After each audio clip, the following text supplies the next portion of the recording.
Hello, everyone, and welcome to another session at Empower 2020, the free summit for assistants put on by BASE. I am Liz Prue, VP of Marketing here at BASE. So I am so excited to get our guests introduced to you all. Our guest for this panel, our best-selling author of The Leader Assistant and host of the Leader Assistant podcast, Jeremy Burrows, the EA to CEO at 6 Sense, and the Elevated EA author, Maggie Jacobs, and Executive Operations Advisor at the New York Times and CEO of Admin Gurus, Melissa Peoples. Hi, everybody. Hey. Hello, hello. We are so excited for Automation is the Assistant's Friend, Not Foe. Thank you so much for joining us. I'd love for our attendees to hear a little bit about you all. So if you could do a brief intro and then what automation means to you, that would be great. Maggie, let's go ahead and start with you. Absolutely. Thank you, Liz, so much for having us, and to everyone at BASE. I think this is an incredible opportunity for assistants to learn from all of us on here. So I am Maggie Jacobs. I'm the EA to CEO at 6 Sense here in San Francisco. I'm also a speaker and a trainer. I lead trainings internally as well as externally, and most recently, author of the Elevated EA. What does automation mean to me? In a word, it means simplifying. We make it out to be so complex, but it's really simplifying your life. So thanks so much for having me. Awesome. That's great. We're so excited to have you. Melissa, I'll kick it to you next. Awesome. Thank you so much, Liz. I am so excited because this is the first time I have shared a virtual stage with Jeremy and Maggie, so I'm super excited. So for those of you who don't know me, my name is Melissa Peoples, and I am the CEO of Admin Gurus. I am also the Executive Operations Advisor at the New York Times. So I've been in the industry now for, 25 years, and I now have shifted over my career to teach and train executive teams how to focus on operations, how to streamline it, and really crush it in their career. And what does automation mean to me? So to me, it really means creating bandwidth in your role so that you can lean into the areas of the business that you love. Pretty simple. I love that. I love it. Jeremy, I'll kick it off to you. Thanks, Liz. Really excited to be here. Very honored to be on the same panel as Maggie and Melissa. Going to have some fun today and talk about automation. Yeah. I've been an executive assistant for almost 14 years. I currently am EA to the CEO of Capacity. We are an artificial intelligence support automation platform. So I'm all about the automation. What automation means to me is it means more time doing things I enjoy and less time doing things that I loathe. Well, that kicks us off into our first topic, along the lines of what all of you said. When we say automation, I'd love for us to define what we mean by AI for assistants. It's not about replacing the role of tech, but about enhancing it. So I would love if you all could elaborate a little bit on that for our attendees. Maggie, I'll go ahead and kick it to you first. Absolutely. Thanks, Liz.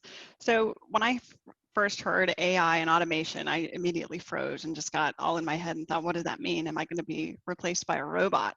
And I think to fully understand, or at least have a grasp into where we're going, it's important to not only understand where we are, and to actually understand where we've come from. And so what do I mean by that? For assistants, specifically those with, maybe you're new in the role, so maybe a year or less, so this you may not understand, or this may not be applicable to you. But look back 10 years ago, thinking of two specific instances for me. One is expenses. 10 plus years ago, we were making copies of those receipts. All of you are nodding. You're pasting them on those pieces of paper or gluing them. And then you're numbering them and going through and taking that information into an Excel spreadsheet. And that was expensive. And that took a long time. Secondly, I was just thinking of calendar invites with dial-ins and bridges. I used to have to copy that dial-in information and manually paste it into the location and then type out dial-in and access code. That was then. Today, I get to scan receipts, and my biggest gripe is I have to categorize them and add a comment. And so that's AI, that's automation. And think of Zoom. If you've got a Zoom plugin integrated with Google Calendar or Microsoft Outlook, that link to join virtually is automatically populated into the location field. And so it's these little steps, these progress, that actually bring us to where we are today. And there's so much more we can be doing. But I think it's so important to recognize where we've come from to where we are. I love that. That's so great. That really helps. Well, it helps you kind of paint the picture of what we mean, not that here are all these technologies that you have to try. It's about understanding which ones work for you and how they're valuable. I love that. Absolutely. Yeah, I think for me, it's about building these little processes, just like Maggie said. If you think about where you were and where you're going, you don't have to, if I woke up tomorrow and said, hey, you know what, I'm going to work out at the gym every day, just like, a bodybuilder, it's never going to happen. I'm going to fail at it. In the same way, if I wake up tomorrow and say, you know what, I'm going to do AI just like maybe Jeremy does at his company, probably not going to happen. But if I build little steps on top of it and build productivity habits, you're going to be able to grow and really like lean into it. So for me, it is about taking those little steps and just kind of, I like to say, punch fear in the face and, get rid of the fear of what's going to happen and just learn how to do it little by little. But yeah, you can definitely grow and create bandwidth in your role. I totally agree. Yeah, great points. And I think that for me, it's my executive likes to say, automate before you're automated. And so I like that because it's very kind of lights a fire in us on what, okay, well, we don't want to be automated. So, but it's not just, oh, you don't want to be automated and you should level up and you should be a, more strategic partner and all that. It's very specific when he says automate before you're automated. So in other words, it gives you a very clear action item for your role, and that's to automate. So what can you do in your role today to automate things so that you're spending less time doing repetitive tasks? I love Maggie's example about the expenses. I was thinking about another very, very simple example was when I was editing my book and I was going through and I had like a 60,000 word manuscript, and I realized that I had maybe misspelled a word over and over again, or maybe I decided to kind of change one of the terms that I was using to a different term. Well, in the old days, you go through and you manually find that word and then you replace it and then you find the next one. But now it's just, on a Mac, Command F, find that word and then find and replace it. And so anyway, it's like, okay, these are the types of things that I don't need to be wasting my time on. My executive certainly doesn't need to be wasting his time on it. And so what can we do as assistants to, again, automate before we're automated? And then I also think it's not a fear of AI. It's a reverence and a respect of AI. And in other words, we're acknowledging that it's real and that it exists and that it's helpful, as opposed to just, freaking out and being like, oh no, what are we going to do? I think if people have been in the Microsoft environment for a while, you've probably been automating, you didn't even realize it, like rules and quick steps and all of those things. Those are all automations that you're already probably doing.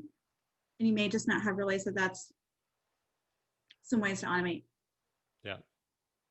I'd love to talk about automating for scale and what that means. And I think as everyone, the whole world has found themselves in a new working environment. It's like remote work that's becoming a more permanent thing for a majority of people, I think. But with that, business goals haven't stopped. Like the executives that you support still have goals to hit. They're still moving at very fast pace. So I think automating for scale is a huge part of that because it's evolving along with the roles of who you're supporting. So if you could each talk a little bit about automating for scale and what that means, I think that'd be really helpful.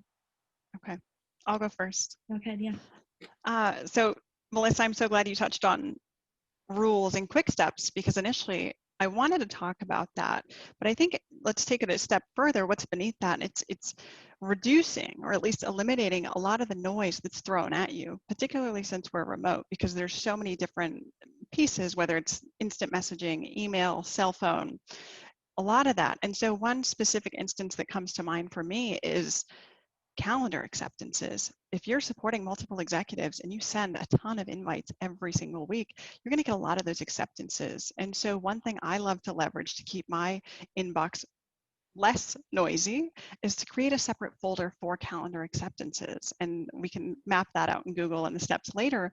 But in doing so, I literally have over 10,000 emails that skipped my inbox and went straight to the calendar acceptance folder.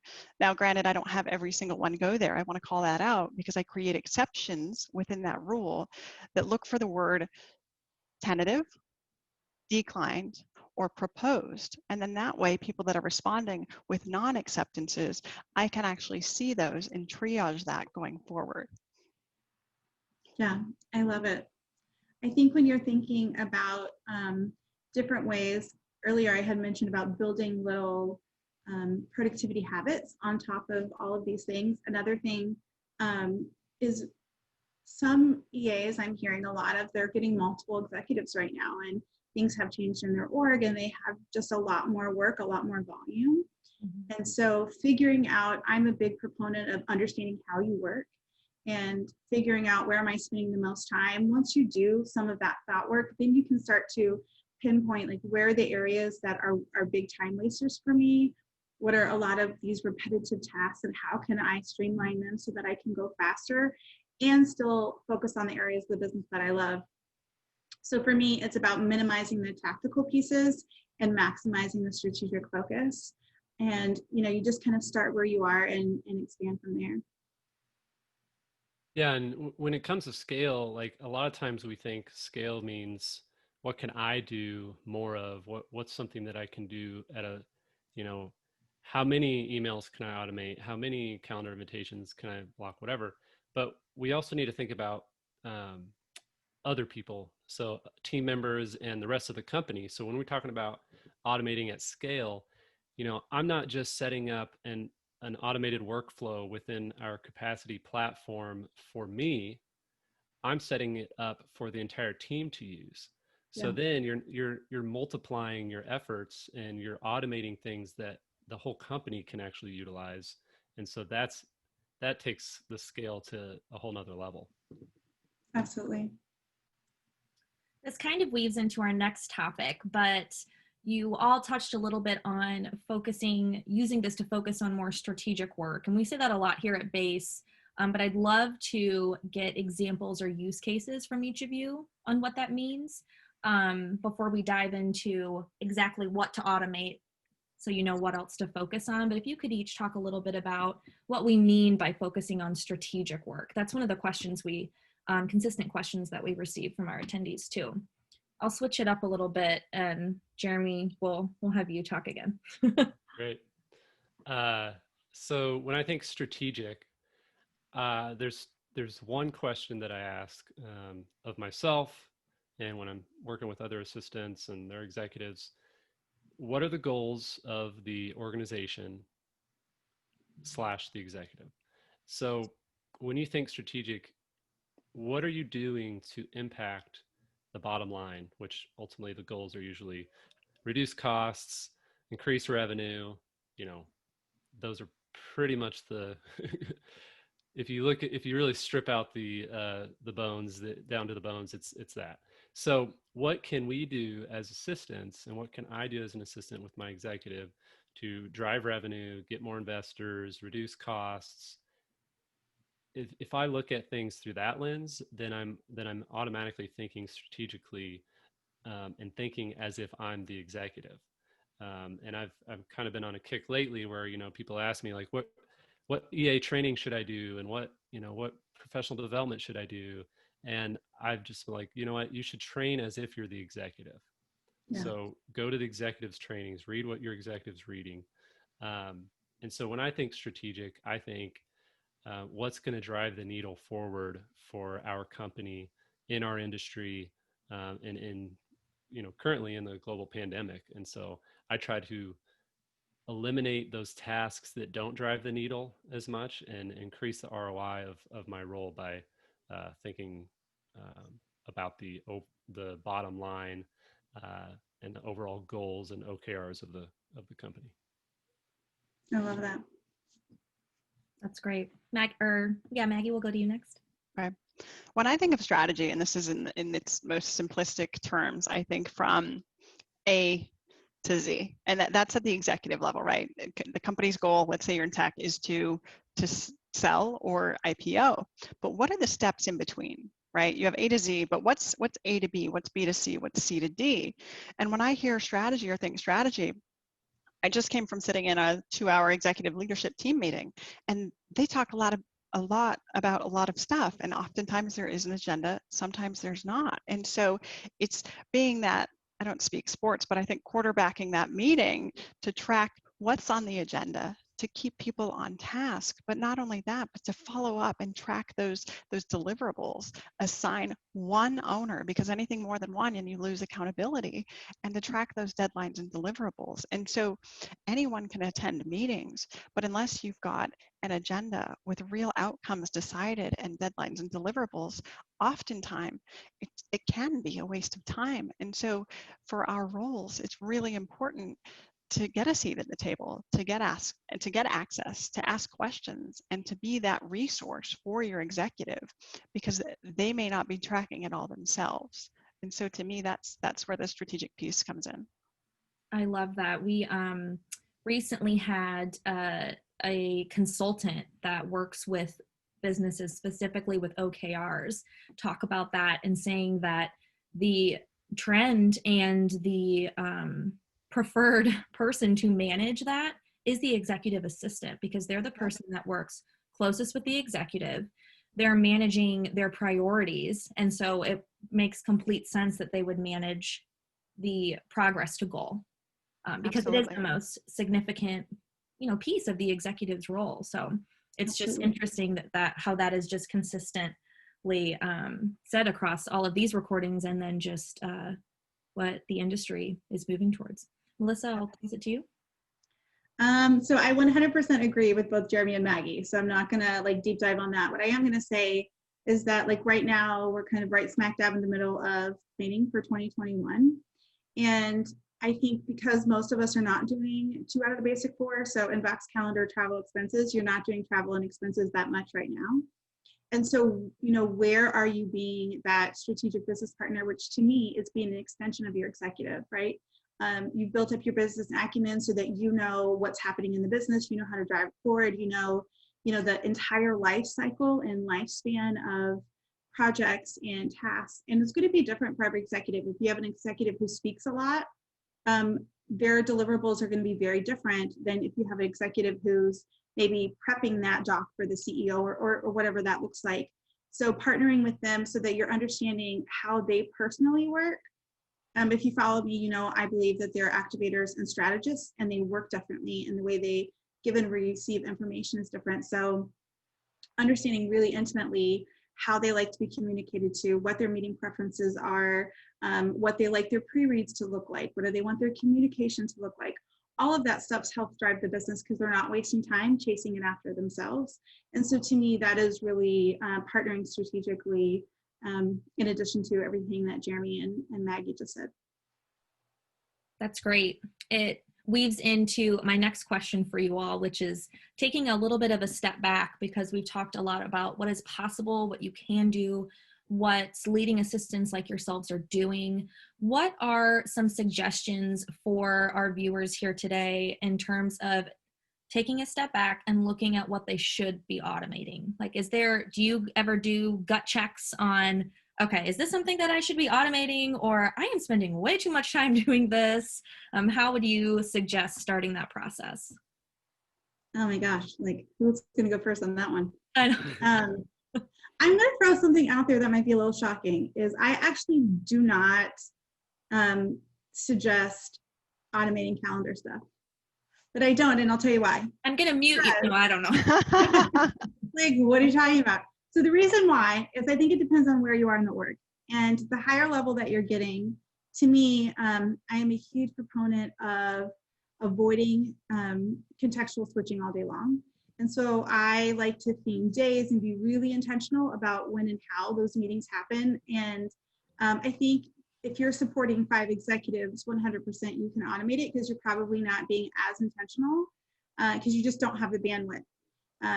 But I do think as you're moving towards some of those productivity goals and hacks on how you are spending your time, I don't actually suggest in that role. And I know probably Jeremy thinks something totally different, but that's just, if you are trying to be really intentional with your time and stop contextual switching, that's not something that that I suggest. Jeremy, what do you think? I actually agree. Depending on the role, if you're at a high, Yeah. if you're an EA to CEO and you're doing a lot of external communication, you likely will not want to automate the calendar scheduling part because you need that personal touch, you need the nuance, you need to customize every single little note.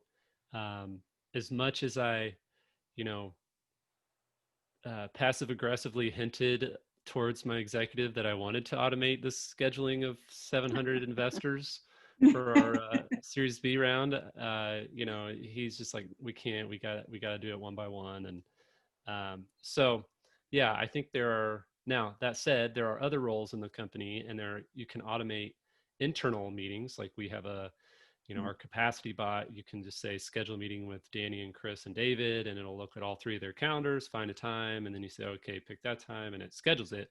You don't need the personal, like, hey, I hope you're doing well. Are you available? You don't need that for an internal team. So yeah, I actually agree with Melissa on that. And then I would add that when you're thinking, Liz, you pretty much hit the nail on the head when you're like, why am I wasting so much time doing this? Or anytime you ask that question to yourself, like, you should probably try to automate it. Yeah. But really the kind of the general rule of thumb is there something, whether it's a one-off project, or not even a one-off project, like a seasonal project. So I found myself auditing my executive's calendar every couple months, and I was doing the same process, not every day or every week, but every few months. And I was just like, this is taking too much time. I should be able to figure out a way. And so I set up workflows and automated the whole audit process. But you can take that a little bit more literal on the day to day and say, what are you doing 3 times every day?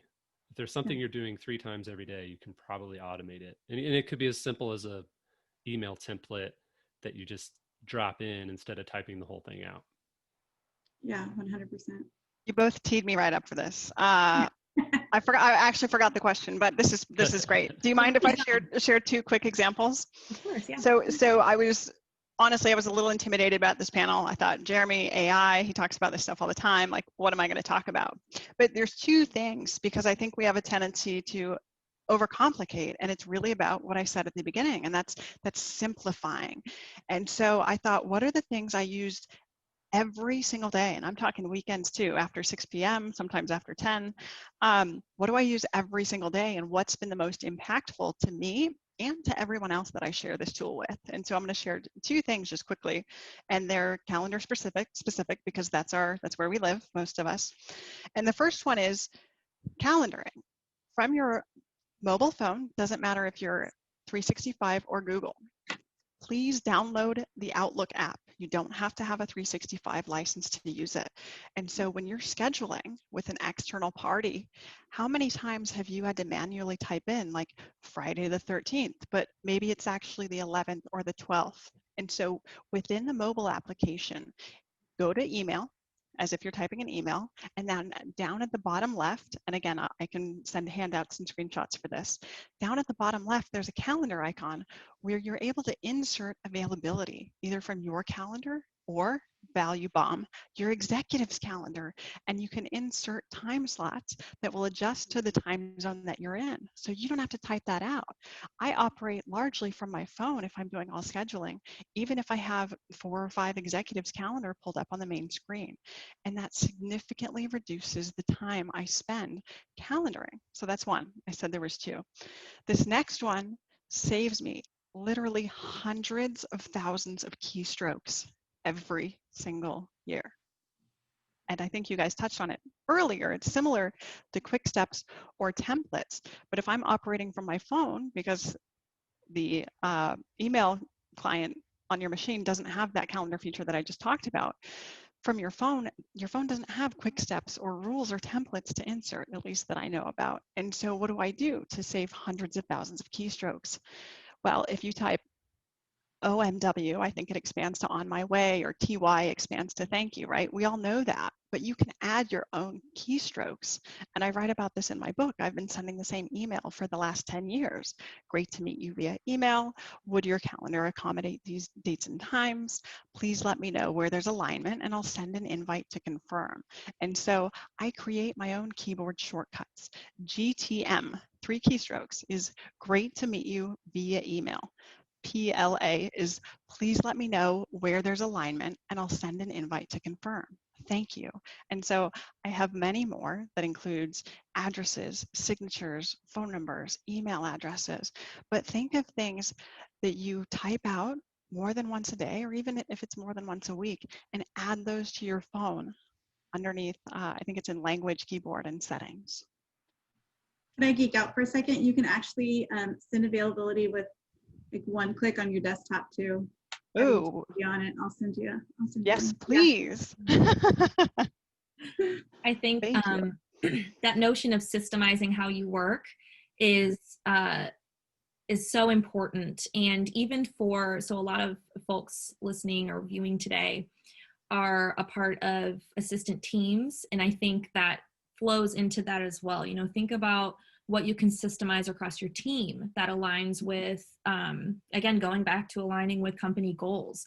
Maybe it's like a briefing that, hey, this is how we communicate with executives. So executives are kind of on the same level, or just different ways you're training on and doing onboarding and all those sorts of things. It's that idea of systemizing how you work. You know, if you do it in just areas for yourself, that really trickles out throughout the rest of your team. Yeah, and share what you've learned. Jeremy, you mentioned that, but I think one of the most impactful pieces of automation isn't even automation. It's sharing that with your peers, with your team, with your company, because that rising tide lifts all boats.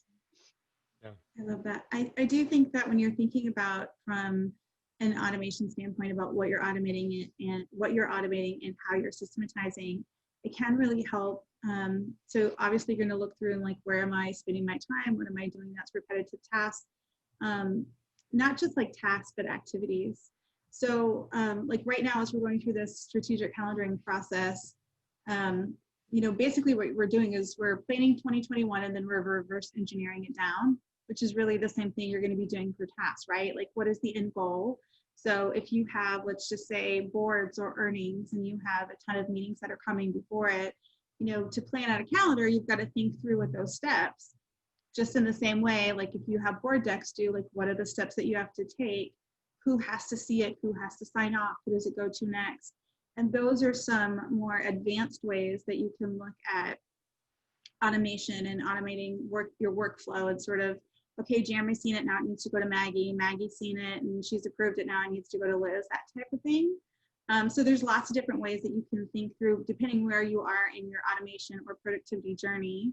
If you're just starting, or if you are midway or farther along.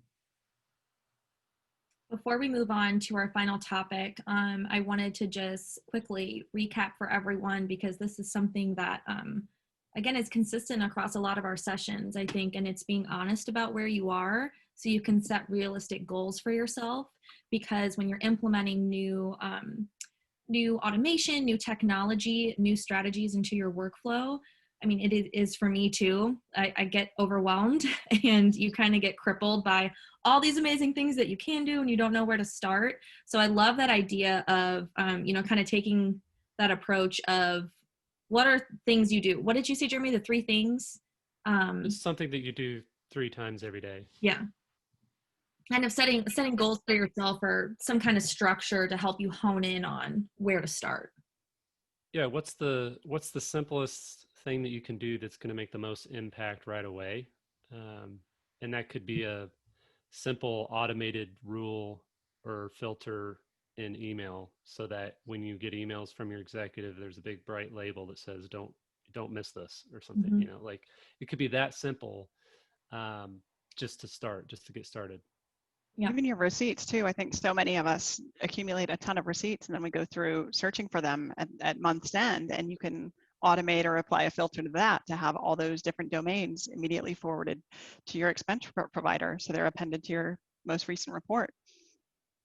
I think can we just have a real moment though too about just kind of touching base on understanding where we are? So I think that as administrative professionals, we don't do a very good job of that because we're so used to being like, I've got it, it's no problem. But when it comes to tech, I think it is really important to be honest with yourself about where you are. And I can say for me, as someone who teaches tech, it's easier for me to teach tech when people are honest about what they know and what they don't know. And I think sometimes as administrative professionals, we just are not great at that. Like we just sort of like, oh, I've got it, it's fine.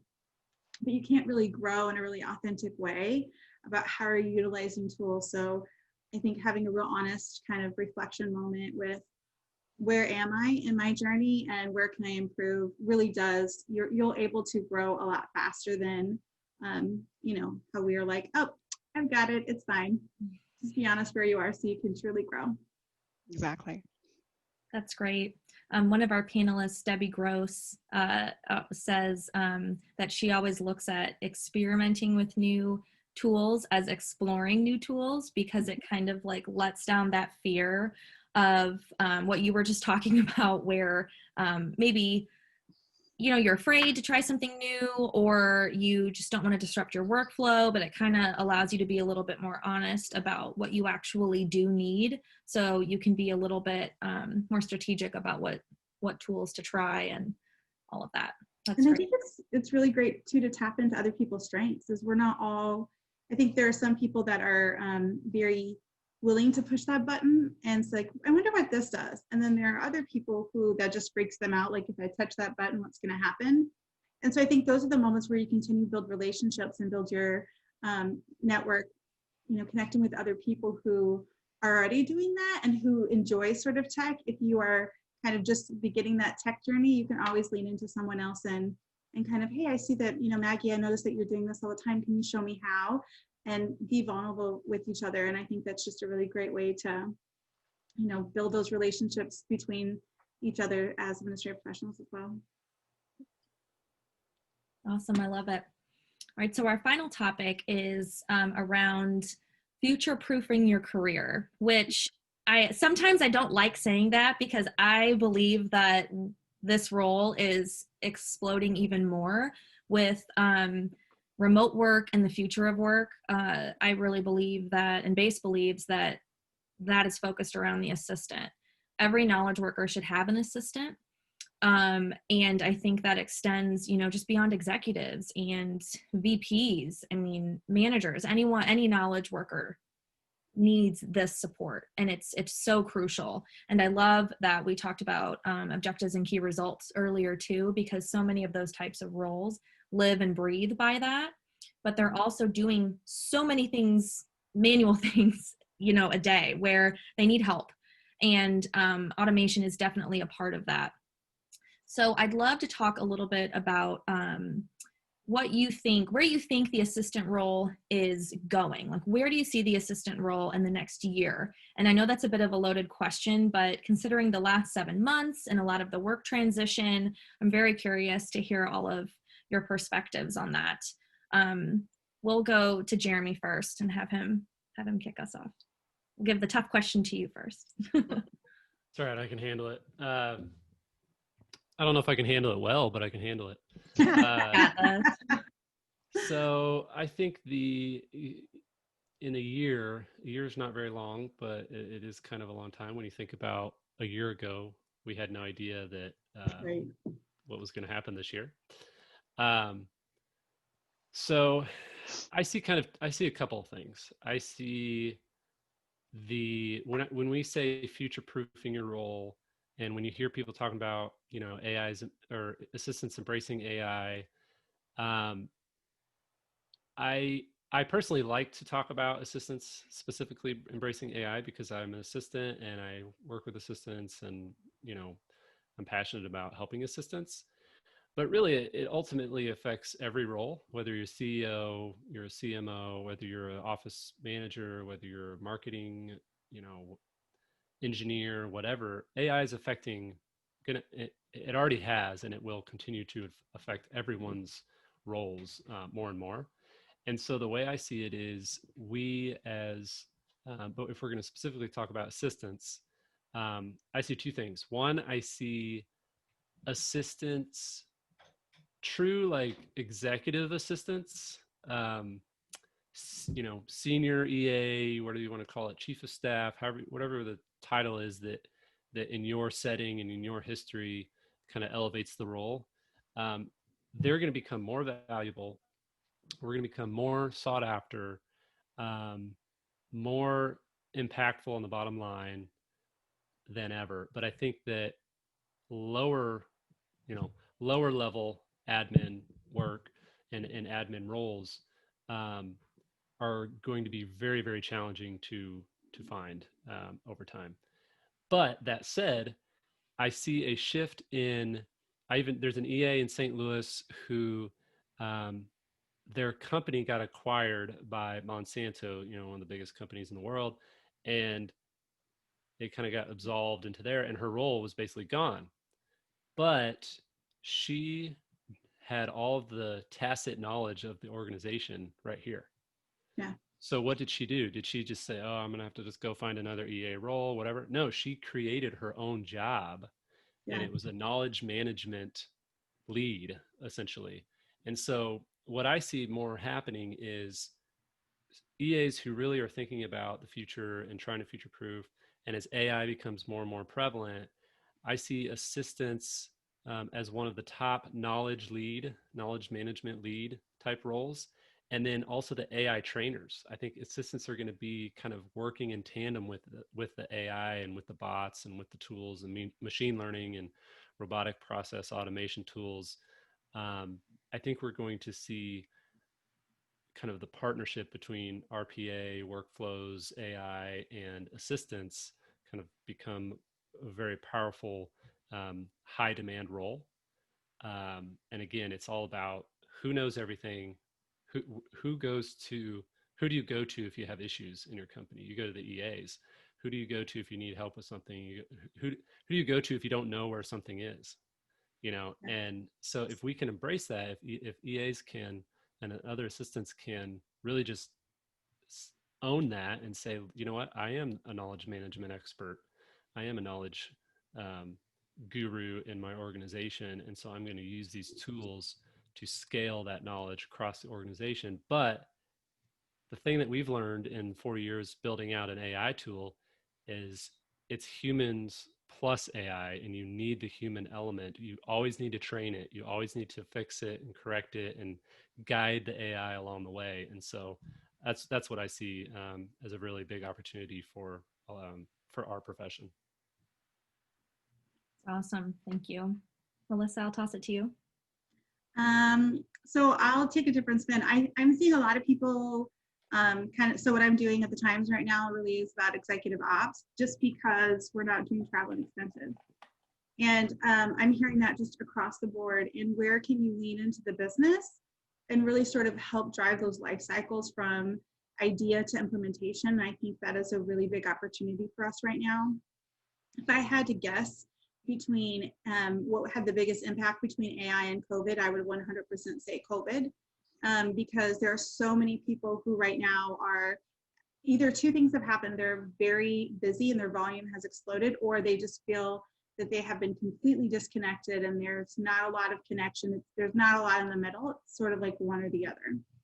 And so I think it is, if you are, in that group that has felt disconnected and is maybe not have as much work or connected with your team, I think now is the opportunity to focus on your own professional development. And like Jeremy said, we may never, who knows if we'll ever go back to that kind of pre-COVID role and what that will look like. And now is the opportunity for you to kind of think outside of that and think, where can you help other areas of the business and where can you expand your skill set?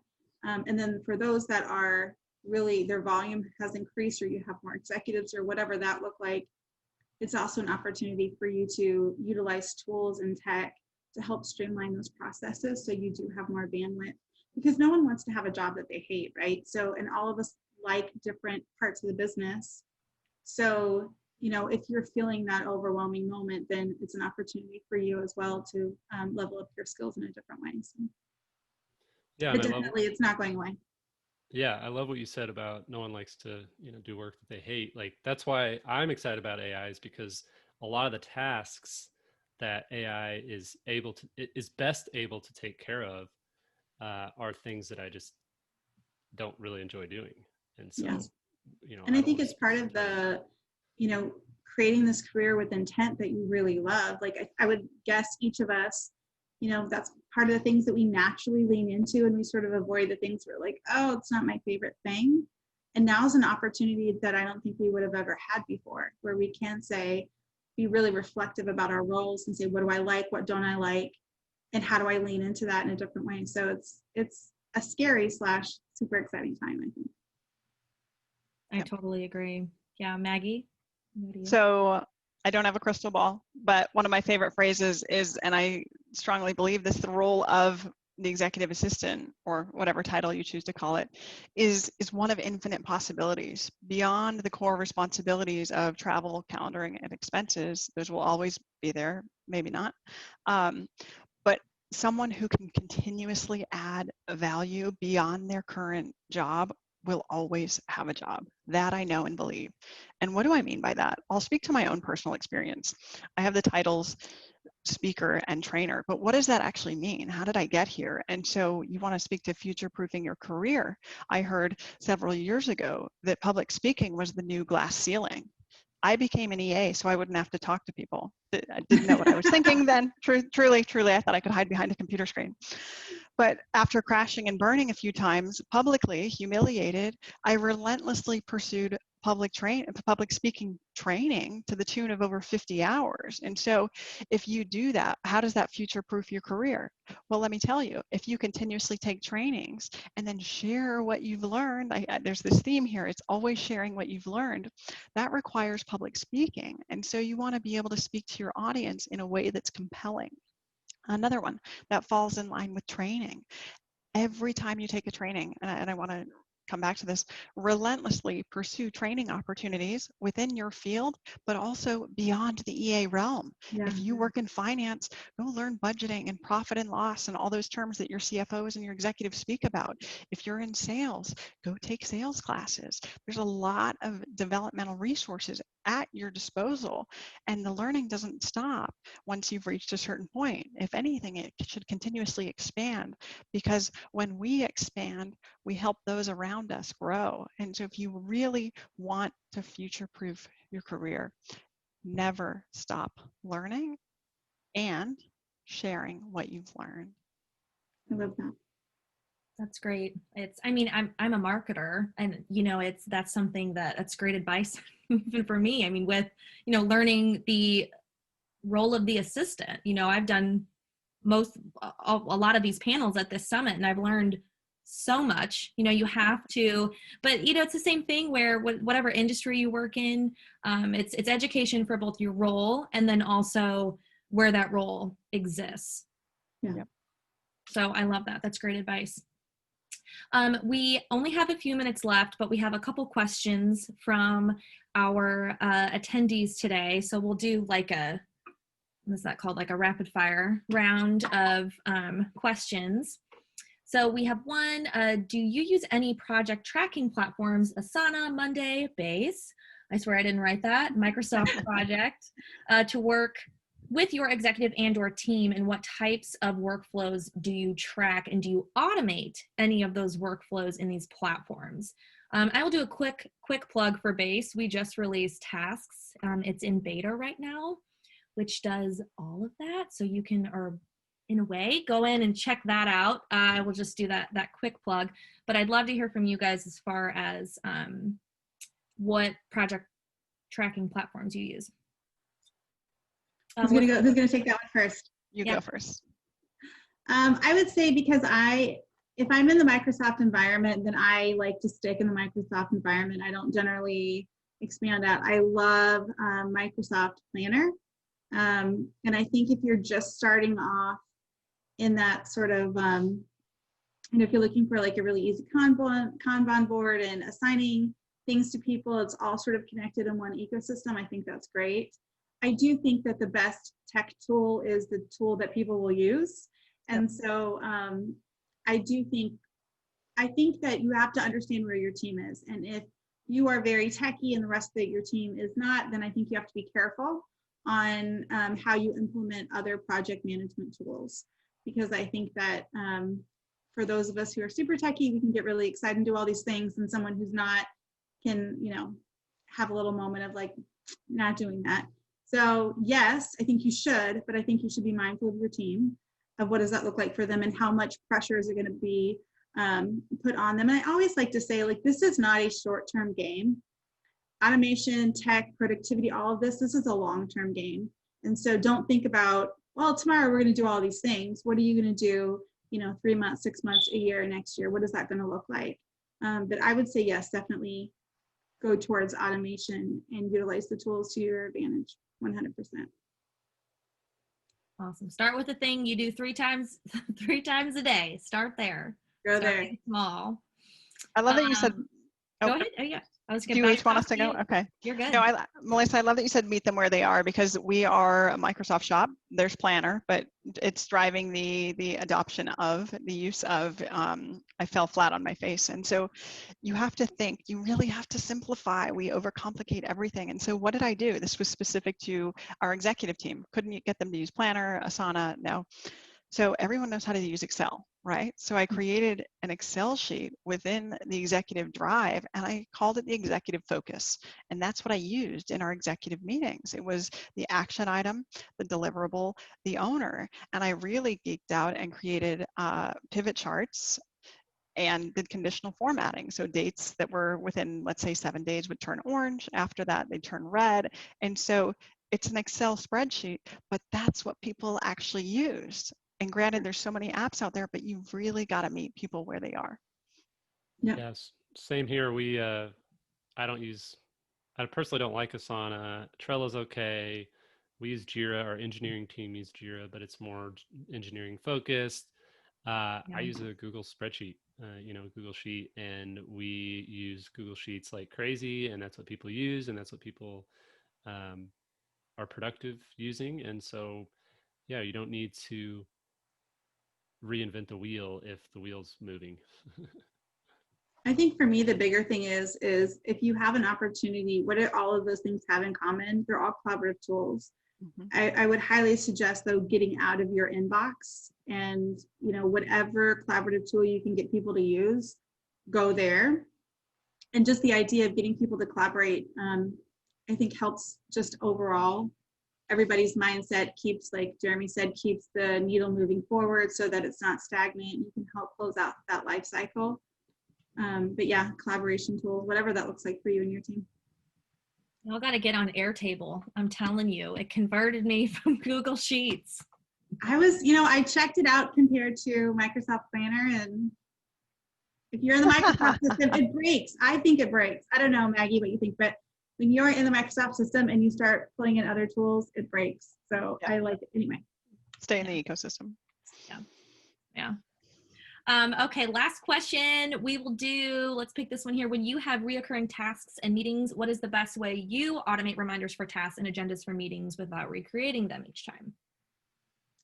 So I think it depends what ecosystem you're in, right, guys? Yep. Specific, yeah. You go. Go ahead, Jeremy. No, I was just going to say the tools don't really matter. Like whatever ecosystem you're in, make that work for you. What matters is if it's your executive that you're talking about wanting to remind them, what are they looking at? Are they looking at their calendar? Would that make sense? Are they looking at an email notification? Is that how they work? Do they need text reminders? How do they work? What's in front of them all day that they won't miss? And then set it up that way. And the same with you. If you are good with calendar notifications, great. If you're better with actual automated reminder through Asana or whatever, then that's great. Just the tools doesn't really matter. What matters is how you work, how you are able to be productive, and then how your executive is actually going to pay attention to it. That's crucial. At Base, we require no input from the executive side for that exact reason, right? It's meeting the executive where they are. Anything you do in Base, you deliver Slack, email, text, however they like to receive it. That's a really important note. Know how your executive likes to receive information and mold from Do you there. want to geek out with me for a second, Maggie, and all the stuff that we do in Outlook? Yeah, for sure. Well, I was just going to add for recurring tasks and meetings, if you're speaking specifically to the agenda, and again, Microsoft ecosystem, all that stuff integrates. So if you've got your meeting template, your meeting agenda template in OneNote, you can actually add that as a page in OneNote. You can also add it to the body of the invite of the calendar. And even if you've got all your folks on one meeting, let's say it's a board meeting, you can create reminders for yourself to send out those pre-templated meetings, or if it's the scheduling email, hey, we're looking to align 2020 dates and times. Anything I send more than once, even if it's a monthly, quarterly, or annual email, I've got a template for it. Yeah. Okay, And let's then get down, I would Melissa. say too, just Jeremy, how you doing? You all right? I would say too, for me, when you're thinking through some of that stuff, especially if you're utilizing tasks, you can absolutely hit recurring tasks and you can categorize them and make it all fantabulous and send all of that good stuff out. But if you're in the same way that if you're in Google and if you want to schedule send things, there's just all sorts of different ways that you can do it. But I would say whatever ecosystem that you're in, just master it. Dive deep, learn all the tools, start building layer by layer. And you can always, as Maggie mentioned earlier, you can always share that knowledge out to everyone else and kind of spread the wealth of knowledge. Awesome. Well, we could probably keep going for another hour, but unfortunately we have to end. I want to say thank you to all of you for sharing your wisdom today. And I think it's just been so honest, and it's been actionable advice that our viewers can take with them and start doing today. And yeah, I just want to say thank you again. Awesome. Thank you for having us. This was Thanks so awesome. much for having me. Thanks, Liz. Appreciate it.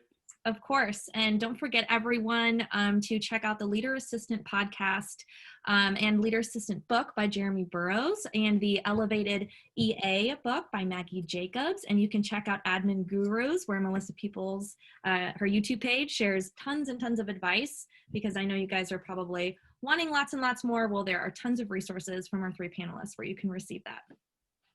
All right. Hi, everyone. Hi, thank you.